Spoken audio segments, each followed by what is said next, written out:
ఇలాంటి పరిస్థితులు వచ్చాయి. ఈ ప్రపంచంలో ఎక్కడ చూసినా కూడా మనుషులు చంపుకుంటున్నారండి.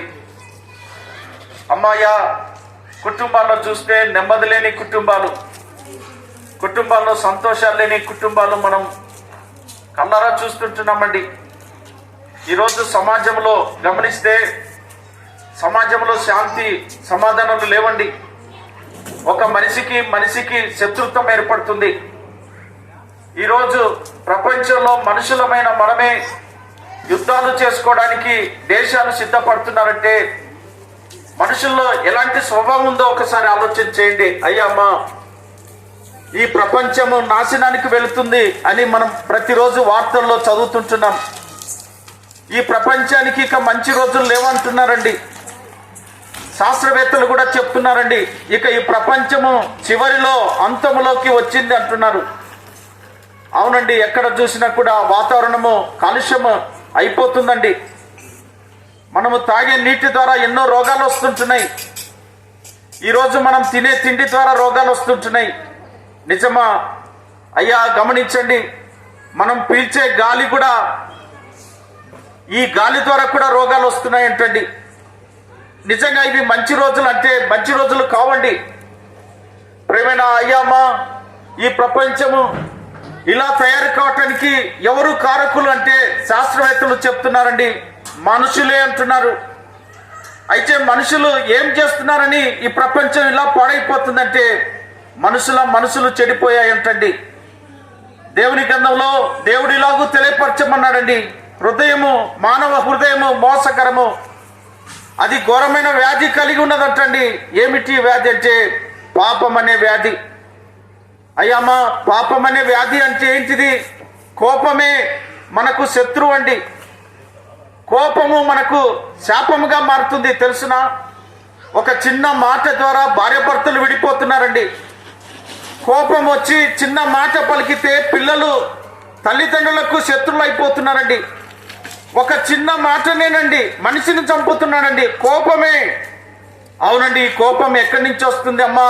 అయ్యా గమనించండి, మనిషి మనసులోంచే అది బయలుదేరుతుందంటండి.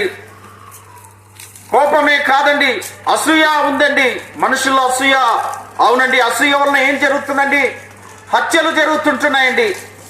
నిజంగా అసూయ వలన మరణాలు సంభవిస్తుంటున్నాయి. అయ్యా, ఈ యొక్క సాయంకాల సమయంలో అమ్మా, ఎందుకు ఈ వార్త ప్రకటించడానికి కారణం ఏమిటో తెలిసిన? 2025 సంవత్సరాల క్రితము దేవుడే భూలోకానికి వచ్చాడండి. ఎందుకు వచ్చాడంటే భూలోకము చెడిపోయి ఉన్నదంటండి. దేవుడి దృష్టిలో మనుషులంతా నీతిని కోల్పోయారంటండి. నీతిమంతుడు లేడు, ఒక్కడునూ లేడు అని దేవుడు ఆయన మనుషులను ప్రేమించి మనుషులను రక్షించడానికి వచ్చాడండి. దేని నుంచి రక్షించడానికంటే మనలో ఉన్నటువంటి ఈ ద్వేషము, ఈ పగ, కోపము, వీటన్నిటి నుంచి దేవుడు తప్పించడానికి వచ్చాడంటండి. ఇది ఎలా సాధ్యమో ఆయన లోకానికి వచ్చి ప్రకటించాడండి. మీ శత్రువును ప్రేమించామని ఆయన చెప్పాడండి. ఆకలి ఉన్న వారికి అన్నం పెట్టండి అన్నాడు. వస్త్రం లేని వారికి వస్త్రాలు ఇవ్వండి అన్నాడు. అంత మాత్రమే కాదండి, ఇదిగో మీలో ఉన్నటువంటి పాపము పరిహారం చేయటకు నేను వచ్చాను. పాప పరిహారం చేయాలంటే అయ్యా, ఈ లోకంలో రోగాలకు మందులు ఉన్నాయి, రోగాలకు డాక్టర్లు ఉన్నారు, కానీ పాప రోగానికి డాక్టర్ లేడండి.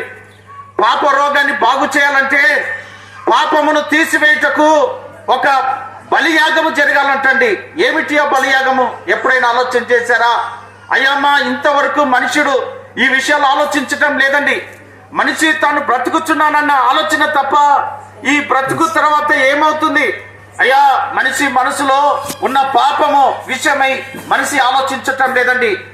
ఈ పాపములో మనిషి జీవిస్తూ పాపంలోనే చనిపోతున్నాడంటండి. అదే దేవుని గ్రంథము తెలియజెప్తున్నది. మనిషి పాపంలో చనిపోతే మన దయచేసిన దేవుని దగ్గరికి వెళ్తుందంటండి.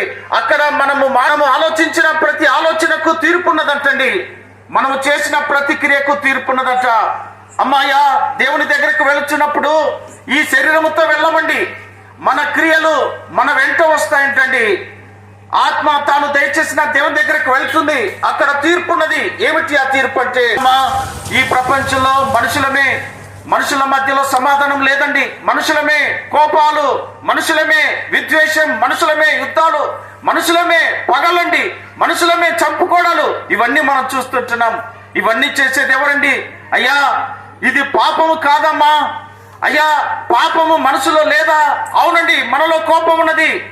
ఈ పాపం అనే ఈ హృదయమును బాగు చేసుకోవడానికి దేవుడు మార్గము చూపించాడండి. ఏమిటి మార్గం అంటే, పాప పరిహారం చెల్లించాలంటే, పాప పరిహారం చేయాలంటే, పాపమునకు పరిహారముగా ఒక బలియాగము జరగాలంట. ఏమిటి బలియాగం అంటే, పాపము లేని మనిషిని రక్తము చిందించాలంటండి. మనిషిని యొక్క రక్తము, ఎవరి రక్తం అండి? ఏ పాపము లేని మనిషిని రక్తము కావాలంటండి. కానీ ఏ మనుషుడు పాపము లేని వాడు లేడండి. అందరూ పాపులేని దేవుని గ్రంథము తెలియజెప్తుండగా దేవుడే మనిషిగా వచ్చాడు. ఆయన మానవులను రక్షించుటకు లోక రక్షకుడిగా అరుదించాడని దేవుని గ్రంథము తెలియజెప్తున్నది.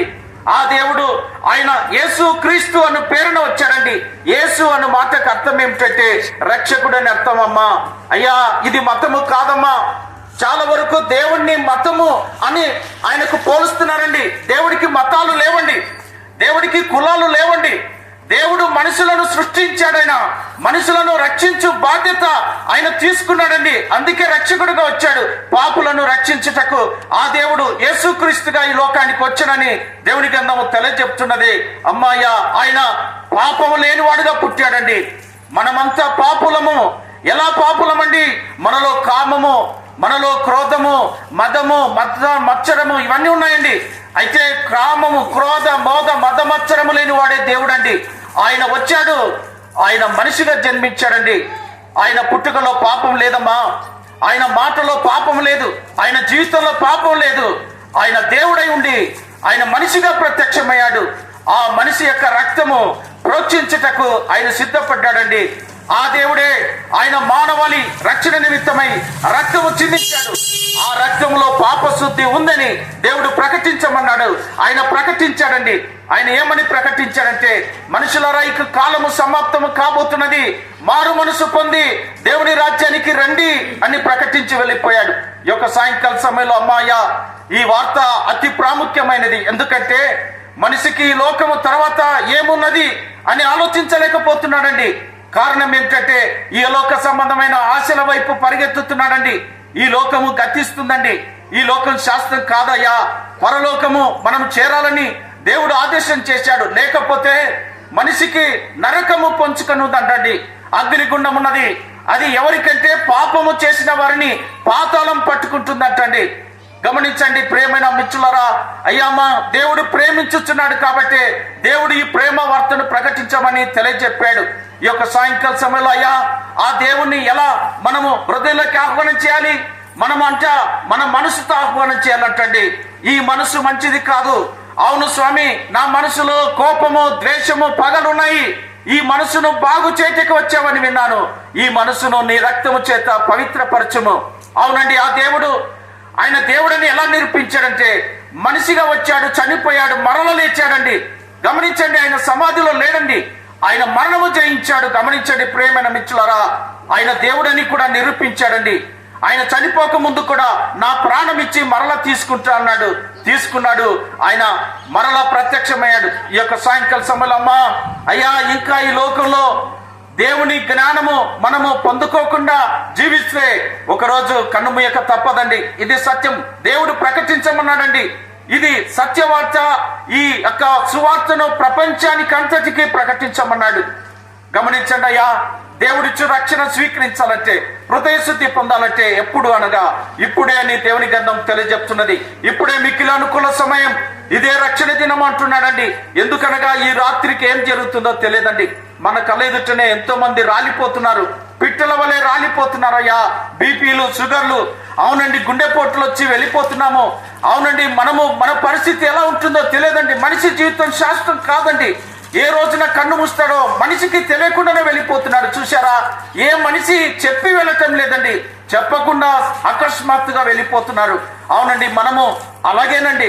అందుకే దేవుడు పిలుచుచున్నాడు, ప్రయాసపడి భారం ఇచ్చిన వాళ్ళరా నా యుద్ధకు రండి. అయ్యా, ఆయన యుద్ధకు వస్తే మనకేం దొరుకుతుందంటే హృదయంలో శాంతి, సమాధానం. ఏమిటి శాంతి అంటే పాపం నుంచి విడుదల. మరి పాపం నుంచి విడుదల పొందాలంటే ఏం చేయాలంటే మనం ఎక్కడ ఉన్నామో అక్కడే దేవుడు చెప్పాడండి ఈ మాటలు. ఏమని చెప్పాలంటే, దేవా నా మనసును నీ రక్తంతో కడగండి. యేసు ప్రభువా, ఇదిగో నువ్వు నా కొరకు మరణించి రక్తము చిందించావని విన్నాను, మరణించి తిరిగి లేచావని విన్నాను. నీ రక్తముతో నన్ను శుద్ధిపరచుము. మనము హృదయపు శుద్ధి, అదే ఆత్మశుద్ధి అని దేవుడు తెలియపరచ